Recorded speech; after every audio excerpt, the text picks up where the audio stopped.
Har du lyst til å skrive bedre skoleoppgaver? Gjør som forfatter Adam Silvera i They Both Die at the End. Dette fra begynnelsen av They Both Die at the End. Deathcast is calling with the warning of a lifetime. I'm going to die today.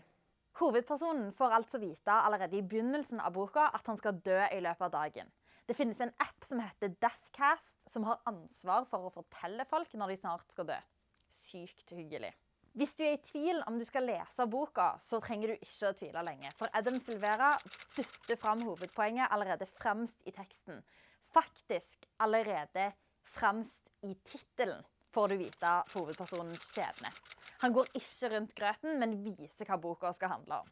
Med denne åpningen så bygger Adam Silvera et tett bånd til leseren. Han forteller oss hva som kommer til å skje. Hovedpersonen skal dø i dag. Vi snakker ofte om at du skal bygge opp spenning, for eksempel i en novelle, eller at du skal oppsummere drøftingen din i en konklusjon i en fagtekst. Adam Silvera bryter tydelig med dette i They Both Die at the End. Temperaturen skyhøy allerede fra begynnelsen av. Vi vet at hovedpersonen skal dø. På denne måten så knytter forfatteren seg til leseren, men det kan også minne om en nyhetsartikkel, der du får vite det viktigste helt først, før du deretter leser om detaljene. John Green gjør noe lignende i sin megasuksess The Fault in Our Stars, eller Faen tar skjebnen. Her nevner han død eller døden 3 ganger. Han nevner depresjon eller deprimert 4 ganger, og han nevner kreft 4 ganger. Alt dette på denne korte siden. Disse 2 forfatterne forteller leseren nøyaktig hva som skal skje og hva boka skal handle om, på en kraftfull og spissformulert måte.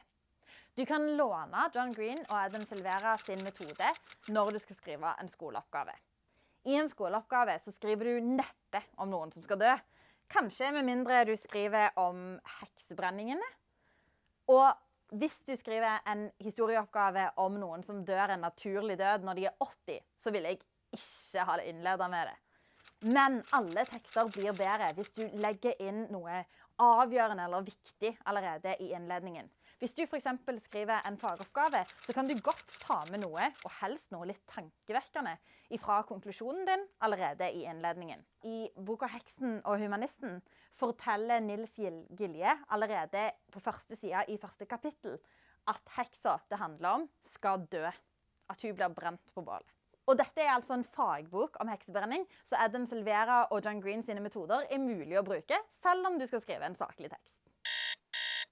Men jeg vil ikke at du skal skrive en fagtekst, en saklig tekst, full av hjerte og smerte.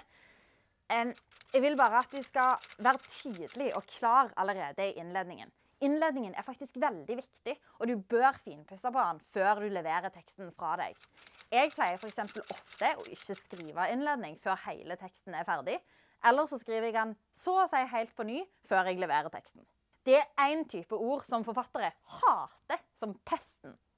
Og hvorfor gjør de det egentlig?